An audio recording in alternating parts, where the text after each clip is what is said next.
السلام عليكم، كل سنة وانتم طيبين ورمضان كريم ان شاء الله عليكم وعلى أسركم الكريمة. النهاردة كان ماتش الأهلي وطلائع الجيش في آخر جولة في الدور الأولاني اللي متكون من 17 جولة. بيطلع منهم أول 9 وينزل منهم تاني 9، في كل مجموعة فيهم بتلعب على مجموعة بتلعب على الدوري ومجموعة بتلعب على البقاء في الدوري، وده دوري استثنائي زي ما احنا عارفين. الأهلي بيكسب 2-0 النهاردة في أداء غريب. يعني مش قادر أحدد بصراحة هوية الأداء قوي على قد ما قادر أحدد إن الأهلي عنده مشكلة كبيرة جدا، وهي إهدار الفرص السهلة. إهدار الفرص السهلة اللي بتكلفك نقط وبتكلفك إنك أنت تعادلات غريبة بتحصل، بدليل إن أنت النهاردة الفريق الوحيد اللي في الدوري يمكن ما خسرش ولا ماتش، ولكن كان في تعادلات كتير جدا الأهلي تعرض لها. يمكن ماتش الاتحاد الأهلي اتعادل 1-1، ماتش فاركو، ماتش الزمالك برضو الاهلي تعادل برغم انه كان متقدم. ماتشات كتير جدا بتبقى انت راكب الماتش واحسن وبتبقى شكلك افضل، ولكن لعيبتك بتهدر فرص والنتيجة بتتقلب عليك في الاخر. ده كان ملخص المباراة، انك انت قاعد مستني جول يجي في الاهلي. ليه؟ لان انت ما عندكش ثقة ان الاهلي يقدر يخلص 1-0 ويطلع بالثلاث نقط لبر الامان. الماتش بدأ النهارده بتشكيل مكون من مصطفى شوبير في حراسة المرمى، قدامه اشرف داري ومصطفى العش قلبين دفاع، على اليمين محمد هاني باك يمين، على الشمال كريم الدبيس. نص الملعب هما اتنين بس، مروان عطية وامام عاشور اللي بيرجع من مركز راس الحربة الوهمي او لعيب الوينج للعيب رقم 8 صرف صريحة. قدامهم وينج يمين حسين الشحات، وينج شمال اشرف بن شرقي، ووسام ابو علي وجراد يشار، اتنين مهاجمين، واحد فيهم بينزل والتاني بيطلع. يعني ايا يكن، الماتش بدأ النادي الاهلي سيطرة تامة، استحواذ، مش ما فيش خطورة على قد ما في خلق فرص لكن غير مستغلة بالمرة. قصاد كده طلائع الجيش بعد تلت ساعة قدر انه يروح بكورتين، كرة عدت بجوار القائم بكرة عرضية اتلعبت، اتحط بالهيد وتعدي جنب القايم، وكرة تانية متشاطة بشكل ممتاز من على حدود ال 18 بيمسكها مصطفى شوبير بثبات.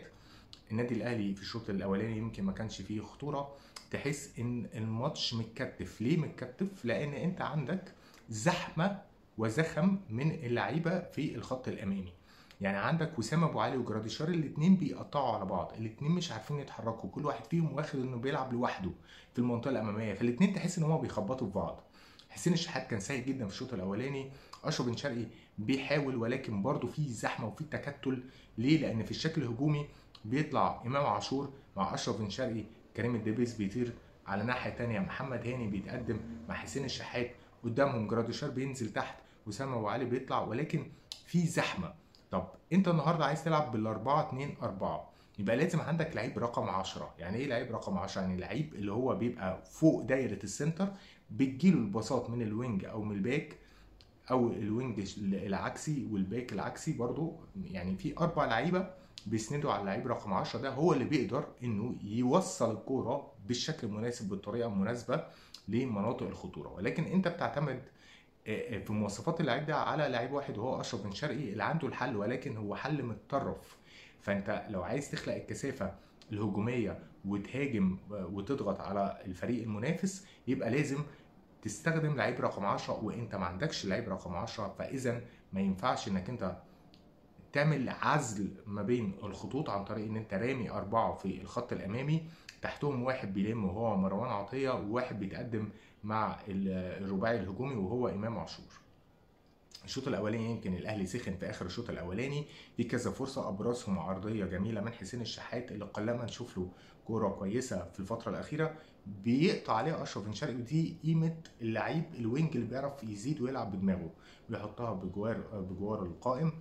غير كده الاهلي فرصه ما تحسش ان ليها انياب حقيقيه، ما فيش انياب. شوط اول كالعاده من الاهلي سلبي بيخلص 0-0، بيبتدي الشوط الثاني بسم الله الرحمن الرحيم.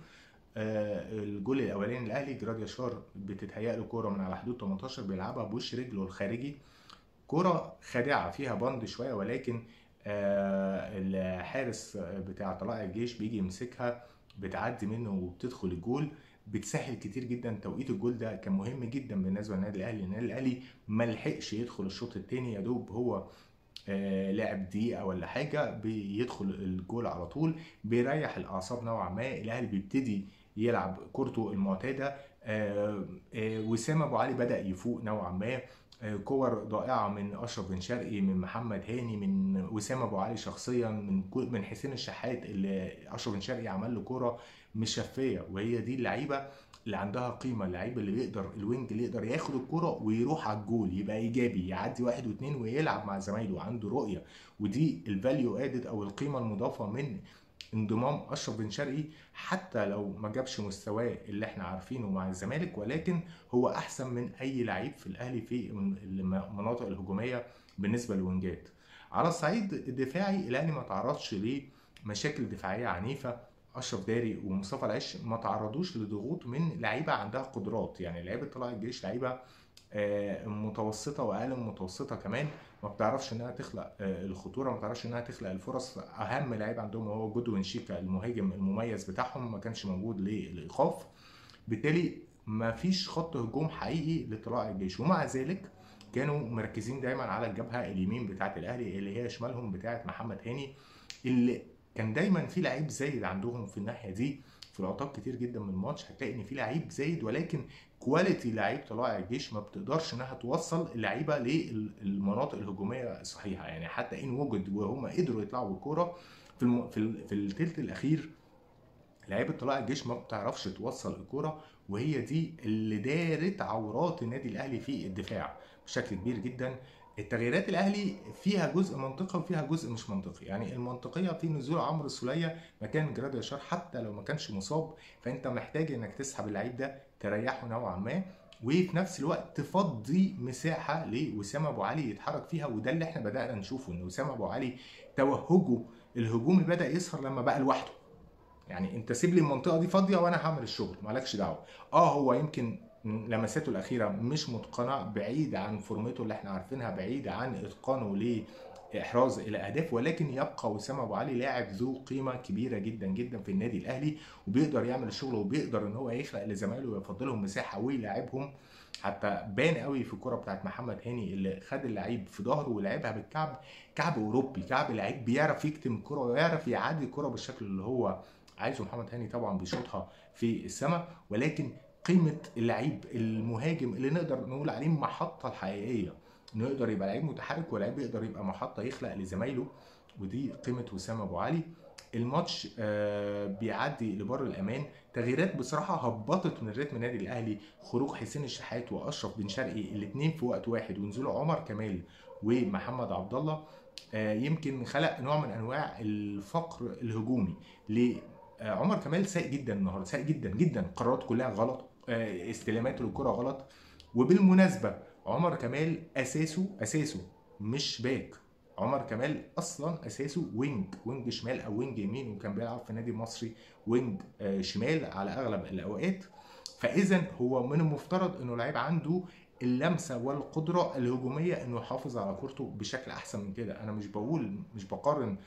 مش بقارنه مثلا باشرف بن شرقي، ولكن هو من المفترض ان عنده قدره. لكن انت النهارده شفت نسخه سيئه جدا من عمر كمال. حتى لو ما بيشاركش فيبقى اللعيب قيمته في رجله، قيمته في ان هو بيقدر يحافظ على الكوره، يقدر ياخد القرار الصح في الوقت الصح، حتى لو ياخد القرارات السهله مش لازم يصعبها على نفسه. لقيت الكوره مش ماشيه معاك، يمكن كان انشط منه شويه محمد عبد الله اللي لعب النهارده ناحيه الشمال. يعني هو دايما بيلعب وينج يمين عشان يعدل على شماله ويدخل لجوه، فكولر النهارده فاجئ الجميع بيه في مركز الوينج الشمال، بيخلق نوعا ما نوع من انواع النوش. امام عاشور النهارده ما كانش موفق خالص على المرمى، ضيع اكتر من كوره في الشوط الاولاني، يمكن راح بواحده وشاطها وضيعها. الشوط الثاني راح باكتر من واحده وجات له اكتر من واحده، في كور اتفزلت فيها، كور كانت باد لك. ولكن يبقى امام عاشور دايما هو المعضله. ليه؟ انت النهارده طالع وفرقتك كسبانه وعامل ماتش مش وحش وعامل سيزون مش وحش، ليه بتدمنوا المشاكل؟ يعني ليه تقدر يعني تقدر تقعد، يعني تقدر ما تعديش فتره كبيره من غير مشاكل؟ يعني شفنا كده الكاميرا جت عليه ثانيه كده وهو بيعمل لحد كده. طب يا عم يطلع وخلاص. هو لازم مشاكل، لازم نوش. الفرقه ماشيه كويس وعايزين نحافظ على الاستقرار دلوقتي. استقرار الفريق اللي بدا يرجع يعني ده النهارده تاني فوز على التوالي، والاهلي الموسم ده احنا عارفين انه ماشي على سطر وبيسيب سطر، وتاني ماتش على التوالي الاهلي طلع كلين شيت، وده برده مش معتاد على الاهلي في الموسم ده، ودي كارثه طبعا، دي كارثه طبعا. ولكن انت النهارده ما فيش ما يستدعي ان انت تدخل في جدال مع ايا يكن، والله اعلم هنطلع طبعا نلاقي تفسيرها ايه، يقول لك القله مندسه والمعرفش مين اللي عمل ايه. انت لعيب كره ايه، خلاص طلعت اطلع بره خلاص.